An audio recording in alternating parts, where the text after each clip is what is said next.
বন্ধুরা, আমার চ্যানেলে আপনাদেরকে অনেক অনেক স্বাগত। তো আজকে একটা সিম্পল রেসিপি দেখাবো, বোয়াল মাছের ঝোল। বোয়াল মাছটা বেশিরভাগ সবাই ঝাল খেতেই পছন্দ করে, তবে এরকমভাবে ঝোল করলেও খারাপ লাগে না। রেসিপিটা ভালো লাগলে বাড়িতে করে দেখবেন।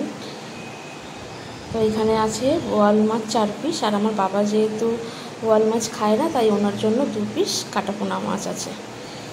আর বাড়িতে থাকা সবজি দিয়েই করেছি। এখানে আছে বেগুন, আলু, পেঁপে, সজনে ডাঁটা, এই দিয়ে ঝোলটা করব। তো সঙ্গে থাকুন।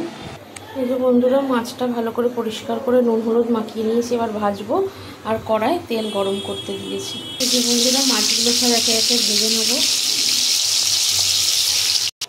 এই যে বন্ধুরা, মাছগুলো সব একে একে ভেজে তুলে নিয়েছি।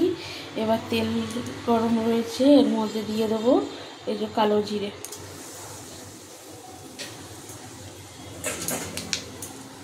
তারপর আলু আর পেঁপেগুলো দিয়ে দিলাম।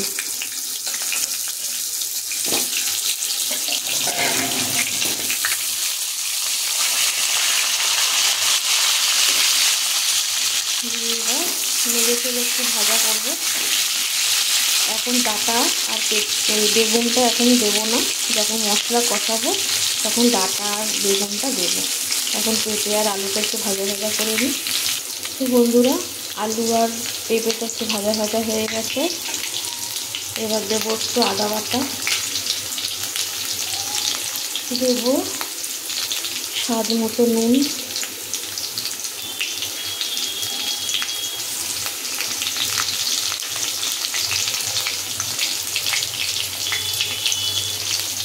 এখানে আছে সব রকম মশলা, হলুদ, লঙ্কা, জিরে, ধনে দিয়ে দিলাম।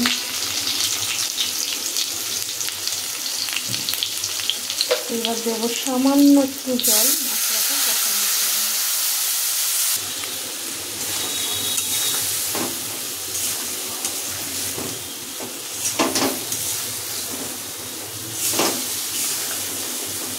মশলাটা কষা কষা হয়ে আসলে তারপরে ডাঁটা আর বেগুনগুলো দিয়ে দেবো। বন্ধুরা, মশলাটা কষা কষা হয়ে এসছে, এবার দিয়ে দেবো ডাঁটা আর বেগুনগুলো।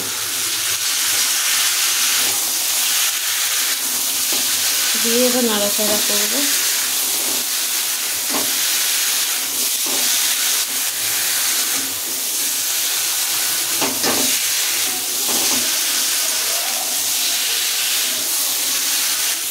এই যে বন্ধুরা, মশলাটা পুরো মিশে গেছে।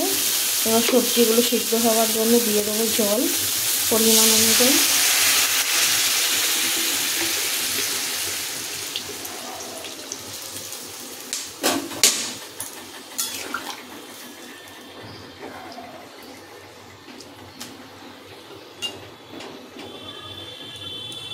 এবার চাপা দিয়ে দেবো সবজিগুলো সিদ্ধ হওয়ার জন্য আর ঝোলটা ফোটার জন্য। সবজিগুলো সিদ্ধ হয়ে গেলে তারপরে মাছ দিয়ে ঝোলটা নামিয়ে নেব।